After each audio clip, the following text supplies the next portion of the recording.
Rocky Mountain Sasquatch organization. We're up near Grand Junction and the Grand Mesa investigating Bigfoot sightings. The Bigfoot sighting report we're going to give you happened to a youth leader at a Bible camp near Grand Junction. It was the Twin Peaks Bible Camp.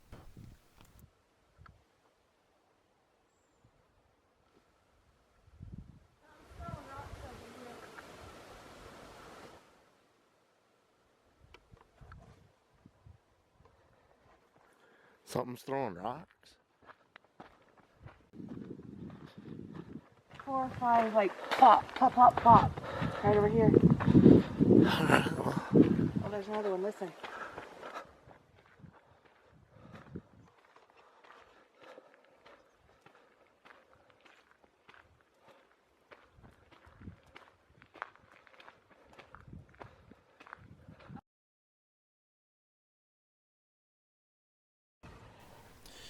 We are on the next Bible camp above the Twin Peaks Bible Camp. We're on the Grand Mesa Bible Camp that overlooks Grand Junction.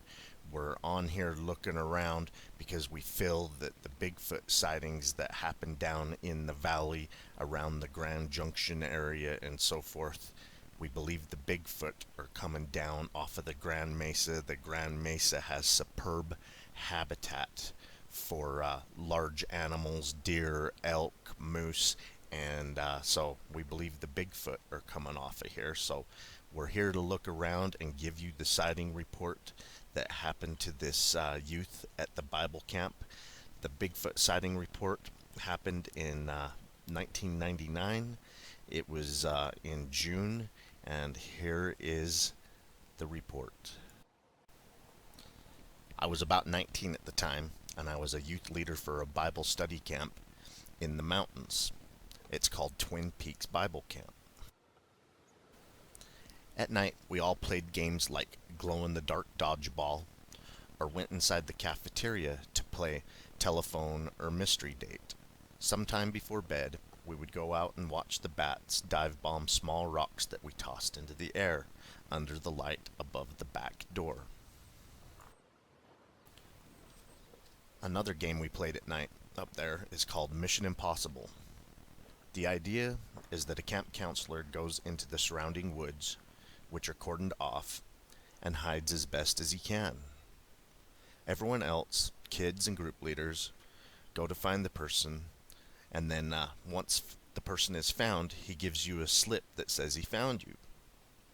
If you are one of the first 5 back, you get ice cream, cake, or some sort of prize. Meanwhile, the other counselors are out with flashlights patrolling around looking for you. If you were spotted, you have to go back to the cafeteria and start over.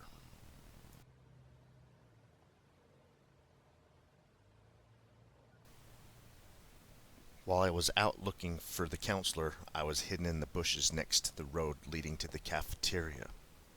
Behind me was the baseball field. It was illuminated by a bright moon that was out.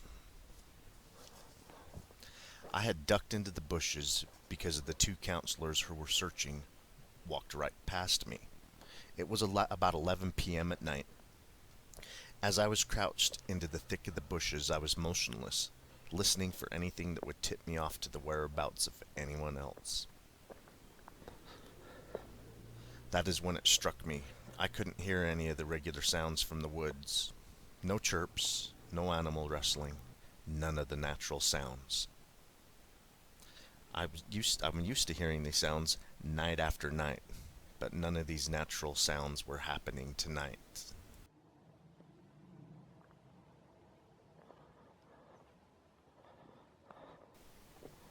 As I started looking around, I heard light shaking of bushes adjacent to me in the baseball sidelines. I'm crouched about 5 feet from first base, and the bushes were moving over by third base. As I watched, figuring I would see one of the counselors or another searcher come out of the bushes, something else did. It was huge. Myself, I'm 6'4", and leveled off at this thing as it came out next to the fence, which was about 4 feet high. The fence came up to what I can only guess was its waist, which I figured would put it about 8 to 8.5 feet tall. Gigantic shoulders and a thin waist like you would expect on a bodybuilder. I was dumbfounded and shocked, but not scared, as it didn't seem to know where I was or that I was even there. It stepped out cautiously and took a few steps into the open to cross towards the outfield. About 2 steps into the field, it crouched down and looked toward the road as a couple of kids who got caught came around the bend and walked by me with their backs to the baseball field. Then as they got further away, I looked back and it was back on its 2 feet and it was moving in a flash. It was across the field in about 5 to 6 seconds and in the woods alongside the mountain.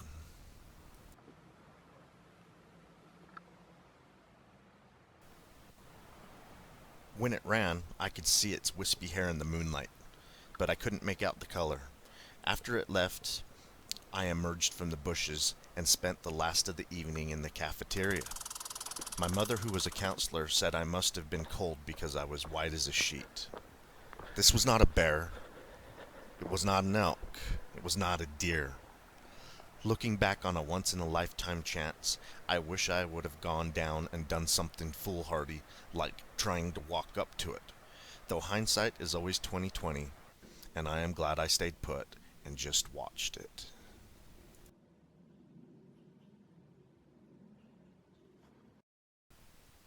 There was a follow-up investigation on the original report by BFRO investigator Dennis Fole. Dennis Fole states he's a credible witness, and he recently served as an NP in the military.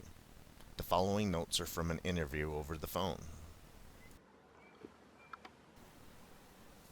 When the figure apparently heard the kids coming along the opposite edge of the ball field, it suddenly spun around and crouched down. Wrapping its arms around its legs, turning its back partially towards the road, he said it looked like a large stump in that position. It stayed in that position until the children had left the area. After the kids had passed, it rose up quickly, spun back around, and continued in the same direction, but now at a faster pace. He described it as not running, but moving very quickly, taking long steps, swinging its arms very wide as it walked into the tree line.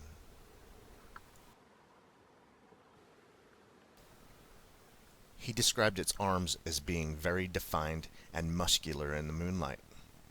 It had a human-like form overall, but its hands came to a position just above its knees. Its head appeared to have a conical shape to it, with what looked like some matted hair on the back of its head. The hair seemed long on its forearms, legs, and the back.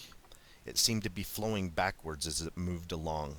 He could not tell its color, except for that it was dark in the partial moonlight.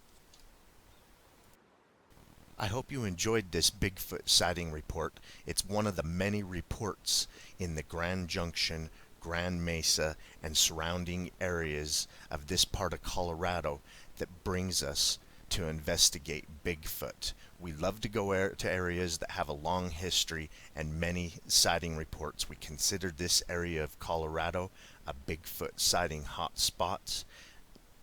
I hope you enjoyed. Keep on watching. We're going to keep on squatching.